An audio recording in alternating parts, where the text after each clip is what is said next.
Сәлем достар, мен сіздерге CapCut приложениесіне қазақша шрифті қалай енгізу керектігін көрсетемін. Көбісіңіз сұрап жатсыздар, қазақша шрифті қайдан алуға болады деп. Телеграмға кіреміз. Осы жерде на поиске кіреміз де казахский шрифт деп жазамыз. Міне осы жерге үстін басып кіреміз. Кіргеннен кейін неше түрлі шрифттерді береді. Осы жерден кез келген өзіңізге ұнаған шрифтті таңдап алсаңыз болады. Мысалы, мына жерге барғаннан кейін штучканың үстін басасыз. Сохранить в загрузке деп сақтаймыз. Таңдап аласыз. Өзіңізге ұнаған.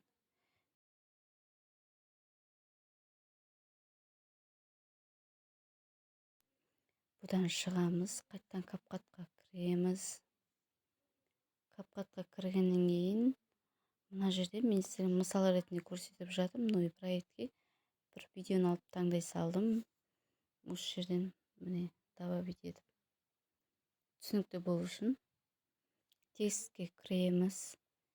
Текстке кіргеннен шрифттің үстін басамыз. Мына ішінде өзінің арнайы шрифттері бар.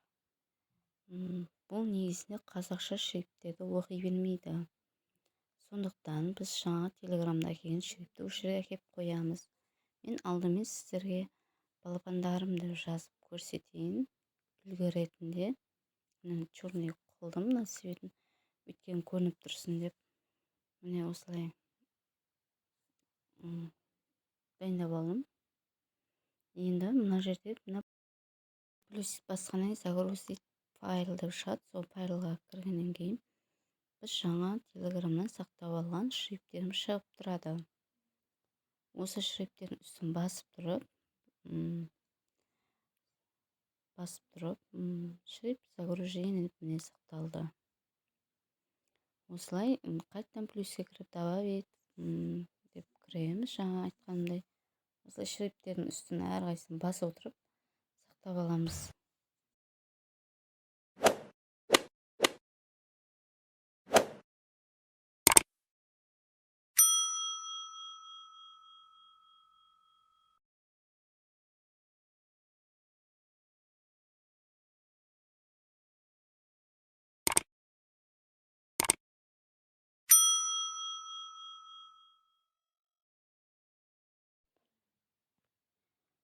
Мысалы, міне балапандарым жаздым.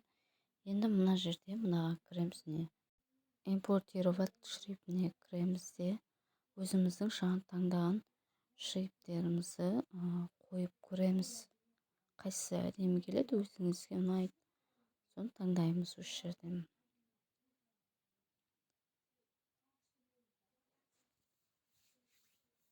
Енді мен эффектіге кіріп, өзіме ұнаған түсті қойдым. Осылай.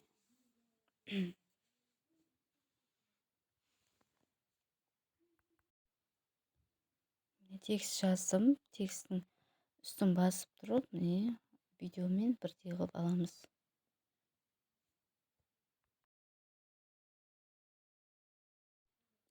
Осы жерден сақтау үшін жоғары жағында басқан кезде міне 1080 деп қоямыз. Екіншісін 60-ға кеп қойып, сохранить етіп аламыз.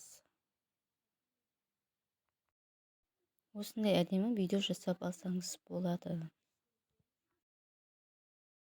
Upon this throne I'm ready for